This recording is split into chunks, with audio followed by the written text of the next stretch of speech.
स्वागत है आप सभी का tech study ITI YouTube channel पर।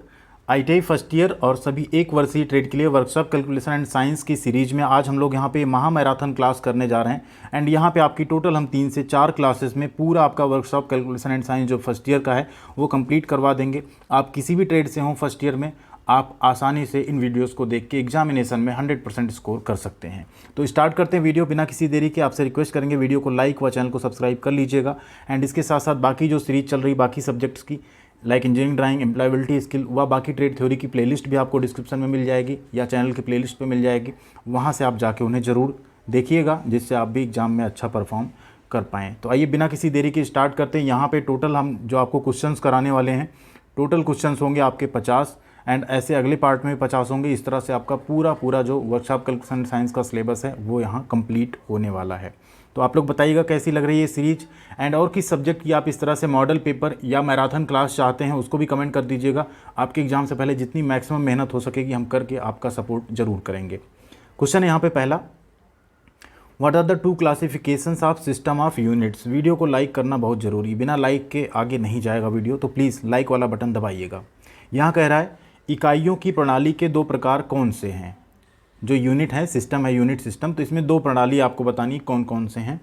तो British and metric, gravitational and non gravitational मतलब गुरुत्वाकर्षण और गैर गुरुत्वाकर्षण, फंडामेंटल एंड डेराइव्ड मतलब मौलिक और व्युत्पन्न, या मेट्रिक एंड इंटरनेशनल। तो ध्यान दीजिए यूनिट के 2 होते हैं यहाँ पे क्लासिफिकेशन।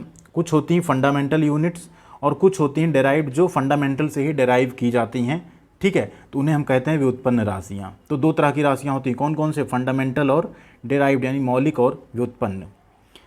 अगला क्वेश्चन यहाँ पे, व्हाट आर फंडामेंटल यूनिट्स। इनमें से मूलभूत इकाई कौन सी है। फंडामेंटल यूनिट की अगर बात करें तो आपका यहाँ पे लेंथ, मास एंड टाइम मतलब लंबाई की यूनिट, द्रव्यमान की यूनिट और समय की यूनिट जो है ये आपकी फंडामेंटल यूनिट्स होती हैं। तो राइट आंसर क्या हो गया आपका, लेंथ, मास एंड टाइम, ठीक है। लंबाई, द्रव्यमान और समय की जो इकाई होती है, लंबाई की, ठीक है, क्या होती है, मीटर, मास की किलोग्राम, टाइम का सेकंड, ये सब क्या है आपकी फंडामेंटल यूनिट्स हैं यहाँ पे। अगला क्वेश्चन है, व्हाट डिनोट्स लेटर एम। ये क्वेश्चन आपको लग सिंपल रहा है लेकिन ये क्वेश्चन लगभग हर दिन पूछा जाता है सीबीटी एग्जाम के किसी ना किसी सेट में। क्वेश्चन है, what denotes letter M in MKS system. MKS प्रणाली में एम अक्षर क्या दर्शाता है। तो एमकेएस सिस्टम में एम अक्षर क्या दर्शाता है आपका, एम दर्शाता है आपका मीटर। एमकेएस मतलब ये होता है क्या क्या होता है, मीटर, के फॉर होता है किलोग्राम एंड एस फॉर होता है आपका second. Metre, kilogram, second, system आपका एमकेएस सिस्टम कहलाता है यहाँ पे। तो एम फॉर मीटर। अगला क्वेश्चन है, how many millimetres are there in 1 inch. 1 inch में कितने मिलीमीटर होते हैं। तो ध्यान दीजिएगा 1 इंच में होते हैं 2.54 सेंटीमीटर, ठीक है। अब 1 सेंटीमीटर में कितने होते हैं mm, 1 सेंटीमीटर में होते हैं 10 mm। तो 2.54 सेंटीमीटर में कितने mm हो गए, आप इसमें 10 से मल्टीप्लाई अगर कर देंगे तो कितना आएगा 25.4 mm, ठीक है। तो 1 इंच में 25.4 mm होते हैं। वेरी इंपॉर्टेंट क्वेश्चन है ये, ठीक है। अगला क्वेश्चन है, what the improper fraction for the given mixed fraction. अब यहाँ पे एक आपको मिश्रित भिन्न दी गई है। मिश्रित भिन्न आपकी क्या है, 7 सही 3/7, जो इसको पढ़ते हैं ना 7/3/7। तो यहाँ पे 7 और 7 का क्या कर देते हैं, गुणा कर देते हैं, 7 और 7 का आप गुणा कर देते हैं, प्लस इसमें 3 ऐड हो जाता है अपान 7। तो 7 7 49 और 3 52, 52/7 आपका यहाँ राइट आंसर आ जाएगा। ऑप्शन नंबर ए आपका यहाँ पे सही है, कई बार पूछा गया सवाल है ये। नेक्स्ट है देखिए, कन्वर्ट डेसिमल 0.0006592 टू फ्रैक्शन। यहाँ पे 0.00065 को आपको दशमलव भिन्न में बदलना है। किस में बदलना है, दशमलव भिन्न में। तो आप डेसिमल काटेंगे तो कितने जीरो यहाँ बढ़ जाएंगे, 3 3 6, 1 2 3 4 5 6, यानी 659 बटे यहाँ पे 10⁻⁶ जिसे आप कह सकते हैं, क्योंकि 6 जीरो हैं उसके बाद। तो देखिए किस में है, लास्ट वाले में 659 बटे 1 के आगे 6 जीरो आपको दिख रहा है ना, 10 लाख, ठीक है, जिसे कितना कहेंगे 10 लाख, ठीक है। अगला क्वेश्चन है, सिंप्लीफाई करना, आपको इसको सरल करना है। तो बहुत आसानी से आप लोग सरल कर पाएंगे। 3/4, 2/5 माइनस 5/20। इनका क्या करेंगे हम, इनका एलसीएम ले लेंगे। अब इसका अगर आप एलसीएम लेंगे तो कितना आता है, 4 5 और 20 का अगर आप एलसीएम लेने जाएंगे, 4 से आप कट करेंगे, ठीक है, देन 5 से आप 5 चौक 20, इनका एलसीएम कितना आया 20 आया, 4 5 जा 20, तो 5 3 15 हो गया, 5 चौक 20, 4 दूनी 8 हो गया, 20 एकम 20, यहाँ पे 5 हो गया, ये -5 रहेगा। ठीक है, 15 और 8 कितना हो गया आपका 23, 23 में से 5 गया कितना हुआ 18/20, क्या हो गया 18/20, 2 9 18, 2 10 20, 9/10 आपका राइट आंसर हो गया, ऑप्शन नंबर बी। अगला क्वेश्चन आपको डिवाइड करना है यहाँ पे 20/31 भागे 15/62। ध्यान दीजिए, काफ़ी आसान सा सवाल ये भी है। 20/31 बटे 15/62। आपको पता ना, इसको इधर ले आएंगे अगर तो क्या हो जाएगा आपका 20/31। अब ये गुणे में हो जाएगा, जो भाग वाला सिंबल किस में बदल जाएगा, गुणे में, और ये उलट जाएंगे। ठीक है, कितना हो गया 31 दूना 62, 5 चौके 20 और 5 तियाँ 15, 4 दूनी 8/3। कितना आंसर आ गया आपका, ऑप्शन नंबर डी 8/3 या 8/3 यहाँ पे राइट आंसर हो जाएगा। अगला क्वेश्चन है 11 नंबर। यहाँ पे सिंप्लीफाई करना है आपको, सरल करना है। ठीक है, किसको सरल करना है, 17.49 × 5.2/6.5 को। ठीक है, सरल कर सकते हैं आसानी से। कैसे करेंगे, डेसिमल पहले काट देते हैं यहाँ पे। ठीक है, अब इसको हम लोग 13 से डिवाइड कर दे, 13 चौके 52 और 13 पचे 65। ठीक है, फिर आप इनका क्या करिए, मल्टीप्लाई कर दीजिए। आप इसको डिवाइड करके 4 में मल्टीप्लाई कर दीजिए, आंसर आपको मिल जाएगा 13.99। क्या आंसर मिलेगा 13.99, 13.99 आपका आंसर आ जाएगा। अगला क्वेश्चन है, what the length of each part is a copper wire of 225 metre long is cut into 900 equal part. देखिए यहाँ कह रहा है, यदि किसी 225 मीटर, कितना है 225 मीटर लंबे तार को 900 बराबर भाग में बांट दें, 900 बराबर भाग में बांट दीजिए, तो प्रत्येक भाग की लंबाई कितनी होगी। 225 को 900 से भाग दे दीजिए, आपको प्रत्येक भाग की लंबाई यहाँ पे मिल जाएगी, जो कि आएगी आपकी 0.25 मीटर। कितनी आएगी 0.25 मीटर। नेक्स्ट है question, what the square root of 529। आपको यहाँ 529 का वर्गमूल निकालना है। ये भी क्वेश्चन कई बार पूछा गया, भाग विधि से आप निकाल सकते हैं। वैसे तो यहाँ पे 23 आएगा, आप चाहें तो इनको सेम संख्या से गुणा करके भी देख के निकाल सकते हैं आसानी से। ठीक है, तब भी आप निकाल पाएंगे। या दूसरा तरीका जो है वो क्या है आपका, यहाँ पे दूसरा तरीका यही है कि आप यहाँ पे जो है भाग विधि से 529 का वर्गमूल निकाल लें। हम तरीका इसलिए बता रहे हैं, कोई और भी क्वेश्चन अगर आ जाए तो आप यहाँ पे आसानी से उसे कर सकते हैं। सबसे पहले आप क्या करेंगे, पीछे से यहाँ पेयर बनाते हैं, 2 से आप यहाँ अगर ले जाएंगे तो कितना आएगा, 2 का पहाड़ा आप 5 में पढ़ेंगे अगर तो कितना आएगा। ठीक है, 4 आ गया यहाँ पे। ठीक, यहाँ भी 4 हो गया, 1 बचा, कितना आया 129 आया। ठीक है, अब यहाँ 4 तियाँ 12, मतलब 120 में अगर हम 43 यहाँ लिख दें, यहाँ 3 आ जाए तो 3 त्रिक 9 और 3 चौक 12, तो कितना आ गया 23। इसका वर्गमूल कितना आ गया 23 आ गया आपका। नेक्स्ट क्वेश्चन है, देखिए what the square root of 0.017। देखिए जब भी दशमलव का वर्गमूल आता है ना, तो हमेशा जो दशमलव का वर्गमूल होता है उस संख्या से बड़ा होता है। जनरली जो पूर्ण संख्याएं होती है उसमें वर्गमूल छोटा होता है मेन संख्या से, यहाँ पे इसका वर्गमूल हमेशा इससे बड़ा आएगा। ठीक है, तो डेसिमल का वर्गमूल निकालने की जो विधि है, जो तरीका है, वो हम आपको बता दें। यहाँ पे देखिए 0.017 का आप डायरेक्ट वर्गमूल ना निकाल के इसको क्या करेंगे, पहले इसे एक भिन्न में बदल लेंगे। ये क्या हो जाएगा 17/1000 हो जाएगा। कितना हो गया 17/1000। अब आप पहले 17 का वर्गमूल निकाल लीजिए, फिर 1000 का निकाल लीजिए। जैसे हमने अभी 529 का कराया उसी तरह आप निकाल सकते हैं। ठीक है, जब आप 17 का हम निकाल के दिखा देते हैं आपको, बाकी आप 1000 का निकाल के भाग दे लेंगे। 17 का वर्गमूल अगर आप निकालने जाते हैं तो 4 चौके 16। ठीक है, 1 बचा यहाँ पे। अब आप यहाँ 0 अगर बढ़ाते हैं तो यहाँ डेसिमल लग जाएगा अपने आप। अब यहाँ आ गया 4 4 8 आ गया।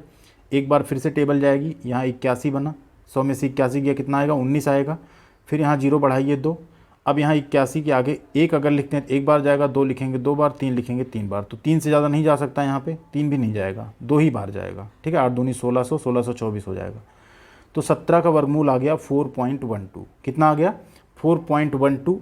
इस 4.12 को √1000 इसका मान निकाल के उससे आप भाग दे देंगे, आपको आंसर मिल जाएगा 0.13। 1000 का वर्गमूल कितना आएगा हम आपको बता दे रहे हैं, इसका वर्गमूल आएगा 31.6। कितना आएगा 31.6 के आसपास आएगा। तो आप आसानी से भाग दे सकते हैं इसको। नेक्स्ट है question, what the definition of ratio. यहाँ कह रहा है रेशियो जो अनुपात है उसकी परिभाषा क्या होती है। तो अनुपात क्या होता है, एक ही तरह की दो मात्राओं के संबंध को हम अनुपात कहते हैं। जैसे A/B, 2:3 या 2/3, 2:3, ये बोलते हैं ना, एक ही तरह की दो राशियों के मात्राओं का संबंध, मतलब यहाँ पे 2:3 का मतलब क्या है, कोई ऐसी चीज़ है जो आपस में संबंध क्या रखती है कि ये उससे ज़्यादा है, ठीक है। या जैसे हम यहाँ भी बोलें 2:8, तो इसका मतलब क्या हुआ, 1:4 हो गया एक तरह से, यानी ये वाली वस्तु से ये 4 गुनी है, इसलिए अनुपात ऐसा बनाना 1:4। तो एक ही तरह की दो मात्राओं के संबंध को हम क्या कहते हैं, अनुपात कहते हैं। अगला क्वेश्चन है what the ratio of 4 kg to 800 gram. देखिए यहाँ पे अब क्या बोला गया था, अनुपात किसे कहेंगे, यहाँ रेशियो पूछ रहा है ना, अनुपात। तो अभी हम लोगों ने बात की ना कि एक ही तरह की दो राशियों के अनुपात, मतलब संबंध को हम क्या कहते हैं, अनुपात कहते हैं। तो यहाँ पे किलोग्राम है, ये ग्राम में है, तो हमें क्या करना होगा, इनमें अगर हमें अनुपात निकालना है तो हमें दोनों को सेम रखना होगा। तो 4 kg को भी हमें किस में ले आना होगा, किलोग्राम में। तो 1 किलोग्राम में कितने ग्राम होते हैं, 1000, तो 4 किलोग्राम कितना हो गया, 4000 ग्राम। अब कह रहा है 4000 ग्राम और 800 ग्राम में क्या अनुपात है, तो अब तो आप निकाल सकते हैं 4000 डिवाइडेड बाई 800, क्या आएगा, 8 पंचे 40, 5:1, ठीक है। कितना का है, 5:1 का है, मतलब ये इसका 5 गुना है, ठीक है। क्या है, ये इसका 5 गुना है, यही होता है आपका अनुपात। अगला क्वेश्चन है व्हाट परसेंटेज ऑफ 80 इज 20। यहाँ कह रहा है 80 का कितना प्रतिशत 20 होगा। इसको निकालने का ना बड़ा सिंपल तरीका है, हम मान लेंगे क्या, 80 का x% बराबर 20। तो परसेंट मतलब क्या होता है, 80 गुणे x/100 बराबर 20, ठीक है।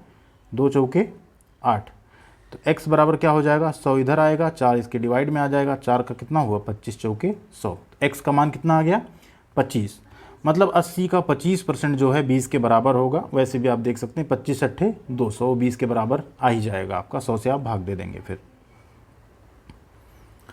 अगला क्वेश्चन है how much is 8% of 40 kg। यहाँ कह रहा है 40 किलोग्राम का 8% कितना है। तो 40 किलोग्राम का 8%, 40 किलोग्राम गुणे 8% मतलब क्या है, 8/100 कर देते हैं यहाँ पे डिवाइड, 2 से आप काट देंगे, 2 दूनी 4, 2 पंचे 10। अब कितना आ गया, 8 दूनी 16/5 डिवाइड करेंगे, 5 तियाँ 15, 1 16, 5 दूनी 10, कितना आ गया, 3.2 kg। यानी 8%, 40 किलोग्राम का 8% कितना होगा, 3.2 kg होगा। राइट आंसर हो जाएगा आपका ऑप्शन नंबर बी। अगला क्वेश्चन है यहाँ पे convert 0.456 decimal fraction into percentage. अब डेसिमल ये दशमलव भिन्न है, इसको आपको प्रतिशत में बदलना है। तो दशमलव भिन्न को प्रतिशत में बदलने के लिए हम क्या करते हैं, वहाँ पे उसे हम सबसे पहले क्या करेंगे, 100 से भाग दे देंगे, ठीक है। क्या करेंगे, 0.456 है, इसे आप क्या करेंगे, 100 से भाग दे देंगे, डेसिमल यहाँ पे कट जाएगा, क्या आ गया, 45.6% आ गया। 456 मतलब क्या हो गया, 45.6%। अगला क्वेश्चन यहाँ पे ये कह रहा है x² + 6² इज इक्वल टू 10²। तो x का आपको मान बताना है। तो x² बराबर क्या हो जाएगा, 10² माइनस 6 का स्क्वायर। 10 का स्क्वायर कितना होता है, 100, ठीक है। दूसरा तरीका भी है बट इसी से हम लोग करेंगे यहाँ पे। 100 माइनस 6 का स्क्वायर होता है 36, कितना आ गया, 100 में से 36 गया 64। x² बराबर 64, तो x बराबर क्या हो जाएगा, √64। 64 का वर्गमूल कितना होता है, 8। तो वैल्यू कितनी आ गई x की, 8। 21 नंबर क्वेश्चन है यहाँ पे what the side AB if AC is equal to 10 centimetre and BC is equal to 6 centimetre. यदि AC यहाँ पे 10 है, BC 6 है, तो AB का आपको मान बताना है। पाइथागोरस थ्योरम हम सब जानते हैं ना, आधार स्क्वायर प्लस लंब स्क्वायर इज इक्वल टू कर्ण स्क्वायर। तो AB² plus BC² is equal to AC²। अब AB² का आपको मान ज्ञात करना है, AC का मान आपको पता है, BC का मान आपको पता है। AC का मान कितना, 10, 10 का स्क्वायर कितना हो जाएगा, 100। BC का मान कितना है, 6, 6 का स्क्वायर कितना, 36। 100 में से 36 गया, कितना आया, 64। अभी पीछे ही आया था ना, तो कितना आ गया, 64 का वर्गमूल 8। AB कितना होगी, 8 सेंटीमीटर होगी आपकी। अगला क्वेश्चन है यहाँ पे what the side AB if BC is equal to 15 centimetre and AC is equal to 9 centimetre. यदि BC 15, AC 9 है, तो AB का मान सेम उसी तरीके से आप निकालेंगे, आधार स्क्वायर इज इक्वल टू कर्ण स्क्वायर माइनस लंब स्क्वायर। 15 15 में 225। यहाँ हम थोड़ा सा आपको शॉर्टकट बता रहे हैं क्योंकि पीछे हम फार्मूला ऑलरेडी बता चुके हैं। तो AB² इज इक्वल टू क्या हो जाएगा, AC का स्क्वायर। 15 15 में 225 माइनस AC² 9 9 81। 225 में से अगर आप 81 को घटाते हैं तो आपको क्या मिलेगा, यहाँ पे आपको मिल जाएगा 144। कितना मिलेगा, 144, जो कि किसका वर्गमूल है, 12। ठीक है, 12 का स्क्वायर है, मतलब 12 इसका वर्गमूल होगा। राइट आंसर हो गया आपका 12 सेंटीमीटर। हमेशा एक चीज़ ध्यान रखना है, कर्ण जो है सबसे बड़ी भुजा होगी, बाकी ये दोनों भुजाएं उससे छोटी होंगी। अगर उससे बड़ा आंसर आता है तो फिर आपका क्या है, आंसर गलत है। ठीक है, अगला क्वेश्चन यहाँ पे, what the length L2 if total length L is 2.75 metre and L1 ratio L2 is equal to 2:3। यहाँ कह रहा है यदि कुल लंबाई L जो है 2.75 है, उसके दो टुकड़े L1 और L2 का अनुपात 2:3 है, तो L2 की लंबाई यानी L2 का मान कितना होगा। तो L2 का मान हो जाएगा आपका, L2 इज इक्वल टू हो जाएगा, ठीक है, यहाँ पे आपका सबसे पहले L2 का यहाँ मान कितना है, 3 जो अनुपात में मान दिया है, इनटू L की लंबाई कितनी है, यहाँ टोटल लंबाई कितनी है 2.75 अपान अनुपातिक योग, इन दोनों अनुपात का योग कितना है, 3 और 2 5। इसको आप सरल कर दीजिए, यही यहाँ पे L2 की लंबाई है। इसको जैसे आप सरल करेंगे आपको मिलेगा 1.65 मीटर। क्या मिलेगा, 1.65। इसी जहाँ आपसे L1 पूछता तो L1 हो जाता 2 × 2.75 अपान 5। ठीक है, एंड जब दोनों को आप निकाल के जोड़ेंगे तो आपको 2.75 मिलेगा। 24 नंबर क्वेश्चन है, how many days a mechanic takes to assemble 64 machines if you assemble 8 machines in 3 days. यदि एक मैकेनिक 8 मशीनों को 3 दिन में असेंबल करता है तो 64 मशीन कितने दिन में करेगा। देखिए दिन यहाँ पूछा जा रहा है ना, तो 3 दिन में वो कितनी मशीनें कर रहा है, 8। तो एक दिन में कितनी किया होगा, 8/3। ठीक है, तो यहाँ पे अब कितने दिन लगेंगे ना, सॉरी यहाँ थोड़ा सा मिस्टेक हो गया। 8 मशीनें कितने दिन में कर रहा है, 3 दिन में। ठीक, एक मशीन करेगा 3/8 दिन में, तो 64 मशीन कब करेगा, 3/8 गुणे 64, 8 × 64, 8 त्रिक 24, यानी 24 दिन लग जाएंगे उसको उन मशीनों को असेंबल करने में। ठीक है, वैसे भी आप देख सकते हैं 8 × 64 और 3 × 24, तो दिन कितने लग गए, 24।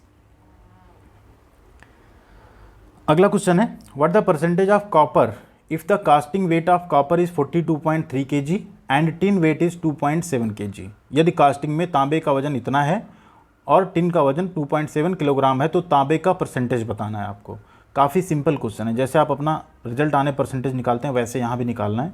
सबसे पहले तो आपको टोटल निकाल लेना है, धातु का भार कितना है। तो टोटल धातु का भार कितना आ जाएगा, 42.3 + 2.7 कितना हो गया, 42 2 44 और 7 3 10, यानी 45 किलो। तो टोटल जो कास्टिंग है उसका वजन कितना है, 45 किलो। अब उसमें से तांबे ने कितने नंबर लाए, जैसे आपका पूर्णांक होता है मान लीजिए 100 नंबर का और आप लाते हैं 60 नंबर, तो कितना परसेंट होता है आपका, 60%। तो वैसे ही इस 45 किलो में तांबे ने ले आए 42.3 नंबर। तो आप कैसे निकालते हैं, अपना नंबर गुणे 100 बटे पूर्णांक। ठीक है, यही करते हैं ना। तो तांबे का परसेंटेज निकालना है तो कैसे निकलेगा, 42.3, ये उसने नंबर अचीव किया, इंटू 100 बटे पूर्णांक कितना है, 45 kg। ठीक है, इसी को आप सरल कर दो, आपको आंसर मिल जाएगा। आंसर कितना मिलेगा आपको, कॉपर परसेंटेज आएगा आपका 94%। कितना आएगा, 94%। अगला क्वेश्चन यहाँ पे, a motorcycle tyre is sold for ₹300, what the purchase price if 25% profit is added to it. यदि एक मोटरसाइकिल टायर को 300 में बेचा जाता है और उसे 25% लाभ होता है तो खरीद का मूल्य आपको बताना है। देखिए 300 में बेचने पे 25% का लाभ हो रहा है, तो काफ़ी यहाँ आपको ना खरीद मूल्य यानी CP होता है, सेलिंग प्राइस क्या होता है, SP होता है। आपको CP निकालना है। एक फार्मूला होता है, इस फार्मूले को आप लोग याद कर लेंगे तो बड़ी आसानी से कर पाएंगे। SP = 100 गुणे प्रॉफिट, जो प्रॉफिट परसेंटेज दिया है यहाँ पे 25%, ठीक है, बटे 100 plus profit percentage into CP। ये आपका फार्मूला होता है। यहाँ आपको SP पता है, प्रॉफिट का परसेंटेज पता है, सेलिंग कॉस्ट प्राइस आपको निकालना है। तो CP = क्या हो जाएगा, SP × 100। SP कितना है, 300, 100 अपान ये कितना है आपका 100 प्लस प्रॉफिट परसेंटेज कितना है 25, यानी 125 हो गया। ठीक है, तो ये CP आपका आ गया, ठीक है, 400 300 गुणे 100 300 गुणे 100 सॉरी, हाँ कितना आ गया आपका 300 गुणे 100 आपका आ गया 30,000 बटे 100 कितना हो गया 125। 125 के आप 30,000 को अगर काटेंगे तो आपको आंसर मिलेगा यहाँ पे 240। कितना आएगा 240 रुपये में अगर उसको ख़रीदा जाए और 300 में बेचा जाए तो 25% का प्रॉफिट होगा। Next question, what the decimal fraction of conversion of 18.5%। 18.5% को दशमलव भिन्न में बदलना है। 18.5% को आपको दशमलव भिन्न में बदलना है। आप 100 से इसको दे दीजिए भाग, 2 अंक इधर आ जाएगा, दशमलव क्या हो जाएगा 0.185। कितना आ जाएगा 0.185। ऑप्शन ए आपका यहाँ पे राइट आंसर हो जाएगा। अगला क्वेश्चन यहाँ पे, which one is non metal. इनमें से अधातु कौन सी है। मरकरी, ये भी काफ़ी इंपॉर्टेंट क्वेश्चन है। ग्रेफाइट, ब्रास या आयरन। देखिए ब्रास, आयरन और मरकरी ये तीनों धातुएं हैं। इसमें ग्रेफाइट जो है आपकी ये अधातु है। अगला क्वेश्चन है, which metal contains iron as a major content. इनमें से किस धातु में प्रमुख सामग्री के रूप में लोहा होता है। तो कौन सी धातु है। पीतल में तो लोहा नहीं होता, ब्रॉन्ज में भी नहीं होता, जिंक में भी नहीं होता। वो धातु होती है आपकी फेरस मेटल। जो लौह धातुएं होती हैं इनका मेजर कंटेंट क्या होता है, लोहा होता है। और ऐसे धातुएं जो अलौह धातु कहलाएंगी उसमें लोहा नहीं होगा। वो क्या है, ब्रास हो गया, जिंक हो गया, ब्रॉन्ज हो गया, एल्यूमिनियम हो गया, ये सब अलौह धातुएं हैं। अगला क्वेश्चन है, what the name of the metal which do not contain iron. इतने सिंपल क्वेश्चन है लेकिन ये पूछे जाते हैं। उस धातु का नाम क्या है जिसमें लोहा नहीं होता है। तो लोहा नहीं है तो क्या हुआ, नॉन फेरस, अलौह धातु। राइट आंसर क्या हो गया, option number B, non ferrous metals या अलौह धातु। अगला क्वेश्चन यहाँ पे, which one of the following properties is the mechanical properties of metal. निम्नलिखित में से कौन सा गुणधर्म धातु का यांत्रिक गुण है। फ्यूजिबिलिटी यानी गलनीयता, डक्टिलिटी यानी तन्यता, कोरोजन यानी संक्षारण, स्ट्रक्चर यानी संरचना।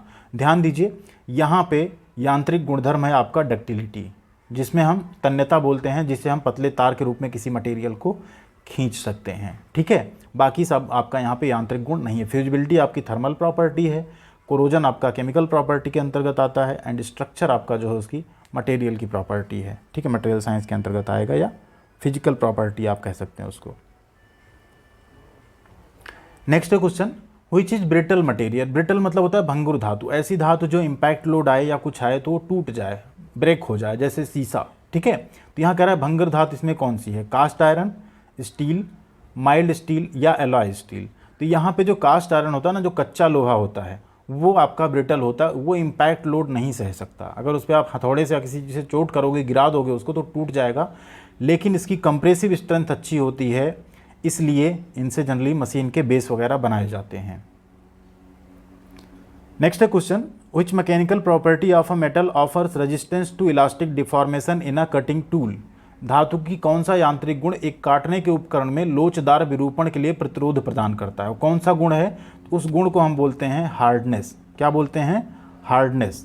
ठीक है, सॉरी यहाँ पे हार्डनेस ना होकर आपका राइट आंसर क्या होगा, टफनेस, या इसी को स्टिफनेस बोलते हैं। ठीक है, जो रेजिस्टेंस होता है आपका इलास्टिक डिफॉर्मेशन के, यहाँ पे कोई भी रेजिस्टेंस अगर इलास्टिक डिफॉर्मेशन के अगेंस्ट हो रहा है, ठीक, तो ये मैकेनिकल प्रॉपर्टी आपकी टफनेस या चीमड़पन कहलाती। ऑप्शन नंबर डी आपका यहाँ पे राइट आंसर है। अगला क्वेश्चन है, which property of material enables to formation of permanent deformation without fracture. कह रहा धातु का कौन सा गुण फॉर्मेशन के अस्थायी विरूपण के गठन में सक्षम। मतलब यहाँ पे जैसे आप कोई फोर्स या कुछ लगाते हैं तो उसमें परमानेंट डिफॉर्मेशन हो जाता है। जैसे एक एग्जांपल की गीली मिट्टी है, उसको आप दबाते हैं तो गोल से फ्लैट हो जाती है। तो इसे हम लोग कहते हैं प्लास्टिसिटी या सुघट्यता कहते हैं। क्या कहते हैं, प्लास्टिसिटी या सुघट्यता। वो बल वापस लेने के बाद भी अपनी पुनः प्रारंभिक अवस्था में नहीं आती है। उसी यहाँ इसका उल्टा होता है इलास्टिसिटी या प्रत्यास्थता। जैसे कोई स्प्रिंग है, उसे आप खींचते हैं, दोबारा छोड़ते हैं तो फिर से अपनी पोजीशन में आ जाती है, तो उसको हम लोग कहते हैं प्रत्यास्थता। अगला क्वेश्चन है, which alloy used in electric lamp as filament. बिजली के लैंप में किस मिश्र धातु का फिलामेंट के तौर पे उपयोग किया जाता है। कोबाल्ट का, वैनेडियम का, टंगस्टन का या सिलिकॉन का। राइट आंसर आपका ऑप्शन नंबर सी, टंगस्टन का। जो इलेक्ट्रिक लैंप में फिलामेंट होता है आपका, बल्ब वगैरह में आपने देखा होगा, वो बना होता है किसका, टंगस्टन का। इसका मेल्टिंग टेम्परेचर बहुत हाई होता है, इस वजह से भी इसका बनाया जाता है।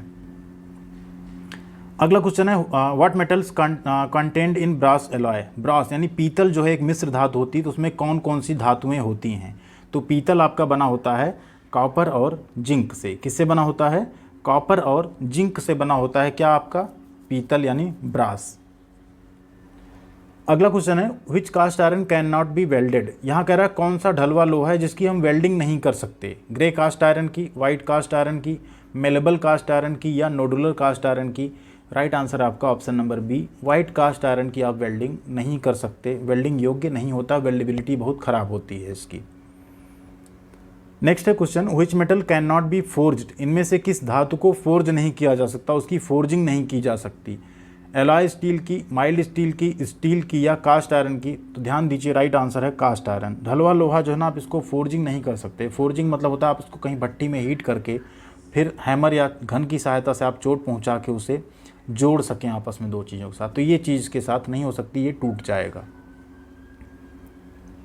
अगला क्वेश्चन है which metal is widely use for making casting of machinery parts. यहाँ कह रहा है मशीनरी भागों की ढलाई बनाने के लिए किस धातु का व्यापक रूप से उपयोग किया जाता है? ग्रे कास्ट आयरन का, वाइट कास्ट आयरन का, मेलेबल कास्ट आयरन का या राट आयरन का? ध्यान दीजिए यहाँ ढलाई के लिए सबसे अच्छा जो होता है आपका ग्रे कास्ट आयरन, धूसर ढलवा लोहा। याद कर लीजिएगा, काफ़ी इंपॉर्टेंट क्वेश्चन है। नेक्स्ट है यहाँ पे which furnace is use to get pig iron from iron ore. कौन सी भट्टी लौह अयस्क से पिग आयरन बनाने के लिए प्रयोग की जाती है? ठीक है, तो यहाँ पे उसे हम लोग बोलते हैं ब्लास्ट फर्नेस। क्या होती है?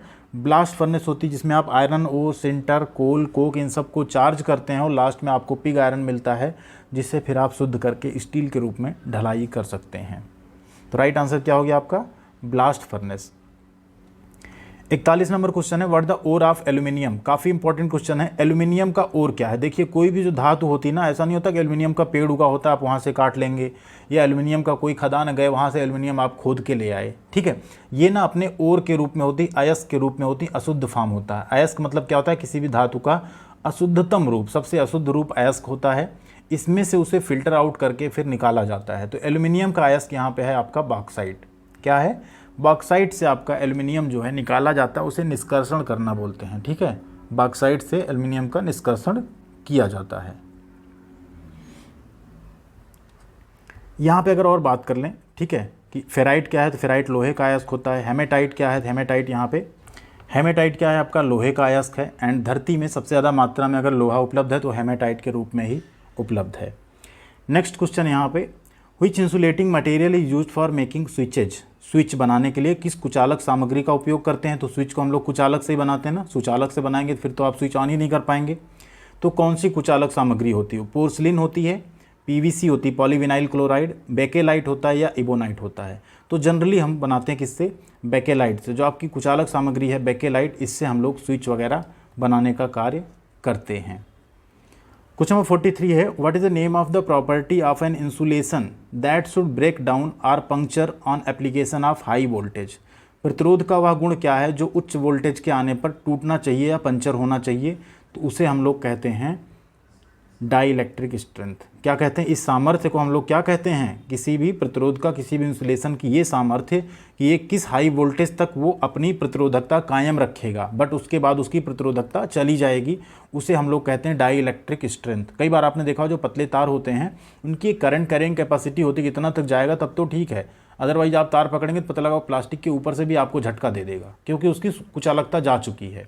तो वही उसकी होती है डाई इलेक्ट्रिक स्ट्रेंथ, परावैद्युत सामर्थ्य होती है वो।